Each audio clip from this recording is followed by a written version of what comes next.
नमस्कार। आज बात होगी एलपीजी सिलेंडरों को लेकर सरकार के नए नियमों पर। देखिए, हाल ही में कुछ ऐसे बड़े बदलाव हुए हैं जिनका असर सीधे तौर पर इंडस्ट्रीज और घरों पर पड़ रहा है। तो चलिए गहराई से समझते हैं कि आखिर हो क्या रहा है। तो ये एक तरह का एलपीजी अलर्ट है। गैस सिलेंडर से जुड़े नियमों में बड़े बदलाव अब लागू हो चुके हैं। और ये सिर्फ कोई मामूली अपडेट नहीं है, बल्कि एक बड़े संकट की वजह से लिए गए फैसले हैं, जिसका असर सप्लाई और कीमतों दोनों पर पड़ रहा है। तो सबसे बड़ा सवाल यही उठता है कि सरकार को अचानक ये कदम उठाने की जरूरत आखिर पड़ी क्यों? इस पूरे विश्लेषण में हम इसी सवाल का जवाब ढूंढेंगे और ये भी समझेंगे कि इन नए नियमों का असल मतलब क्या है। तो सबसे पहले बात करते हैं नए सप्लाई फॉर्मूले की। देखिए, पश्चिमी एशिया में जो संकट चल रहा है, उससे सप्लाई में कमी आई है और इसी कमी से निपटने के लिए सरकार ने एलपीजी बांटने का एक बिल्कुल नया तरीका लागू किया है। खुद रक्षा मंत्री राजनाथ सिंह का ये आधिकारिक बयान देखिए। ये 8 अप्रैल के उस फैसले की बात कर रहा है जिसने इंडस्ट्रियल यूज के लिए एलपीजी सप्लाई की पूरी दिशा ही बदल दी, ताकि हालात को थोड़ा संभाला जा सके। और ये है उस फैसले का सबसे जरूरी आंकड़ा, 70%। जी हाँ, अब ईंधन की कुल मांग का 70% हिस्सा गैर घरेलू थोक उपभोक्ताओं यानी कि इंडस्ट्रीज को दिया जाएगा। ये एक बहुत ही बड़ा बदलाव है। तो सवाल ये है कि 70% कोटे का फायदा आखिर मिलेगा किसे? तो सरकार ने कुछ खास सेक्टर्स को प्राथमिकता दी है, जैसे कि फार्मा, फूड, स्टील और डिफेंस से जुड़ी इंडस्ट्रीज। इसका मकसद बस ये सुनिश्चित करना है कि जो जरूरी सामान है उनकी सप्लाई चेन में कोई रुकावट ना आए। चलिए अब थोड़ा पीछे चलते हैं और समझते हैं कि इन नियमों की नौबत ही क्यों आई। इसका जवाब छिपा है एक ग्लोबल क्राइसिस में, जिसका सीधा असर हमारे देश पर पड़ रहा है। ये टाइमलाइन देखिए, ये पूरी कहानी साफ कर देती है। सिर्फ 1 महीने के अंदर क्या कुछ हुआ।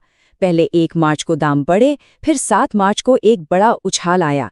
ये सब पश्चिम एशिया में बढ़ते संकट का नतीजा था। और आखिरकार 8 अप्रैल को सरकार को ये नया फॉर्मूला लाना ही पड़ा।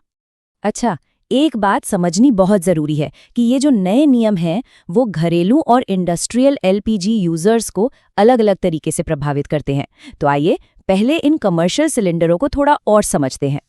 तो जब हम ये कहते हैं कि 70% सप्लाई इंडस्ट्रीज़ को दी जाएगी, तो हम बात किसकी कर रहे हैं?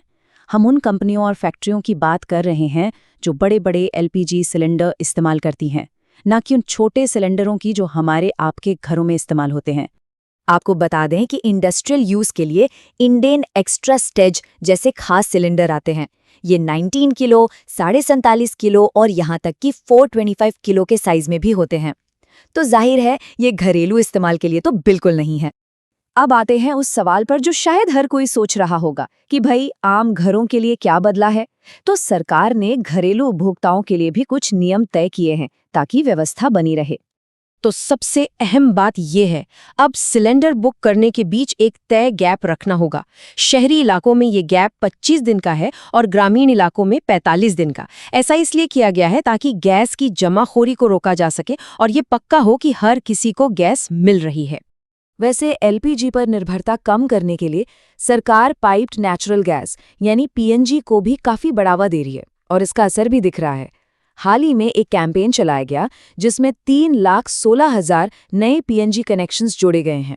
और अब आते हैं सबसे अहम मुद्दे पर, इस पूरे संकट का हमारी जेब पर क्या और कितना असर पड़ रहा है, क्योंकि कीमतें लगातार बढ़ रही हैं और इसका सीधा असर हमारे बजट पर पड़ता है।